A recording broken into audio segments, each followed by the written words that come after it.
खड़ी से हूँ, एनसी का यूथ ब्लॉक प्रेसिडेंट।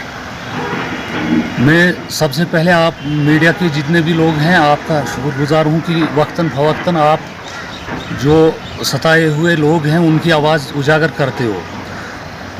दूसरी बात यह है कि अफसोस के साथ ये कहना पड़ रहा है हमें, हमारे चाहे कांग्रेस का हो या किसी भी पार्टी का कायद हो, मुझे अफसोस के साथ ये बोलना पड़ रहा है। अभी कोई 9 बजे के करीब एक बुजुर्ग हैंडीकैप लड़का एक उनके कंधे पर था और वो गिरने लगा था। उनको मैंने मतलब वहाँ बचाया।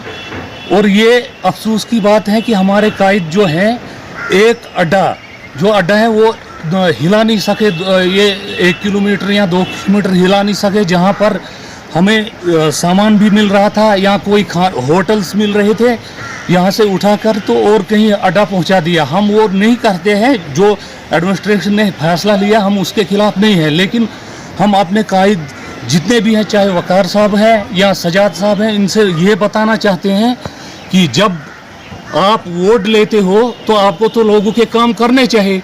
क्योंकि आप देखो कोई प्रेग्नेंट औरत होती है, एक बच्चा उसको गोद में होता है और फिर प्रेग्नेंट होती है, वो 1 किलोमीटर पैदल आती है वहाँ से और हॉस्पिटल में जाती है। तो इसके लिए बहुत ही अफसोस की बात है। और हमारे डिस्ट्रिक्ट की चेयरपर्सन जो है, तो अगर वो सुन रही होंगी, हम उन तक भी ये बात पहुंचाना चाहते हैं कि कम से कम अगर हमें थोड़ी सी ये फैसिलिटी थी, अड्डे पर उतरते थे हम तो हॉस्पिटल हमें नज़दीक था, अब हमें 2 किलोमीटर पैदल आना पड़ता है। तो इस पर नज़रसानी की जाएगी।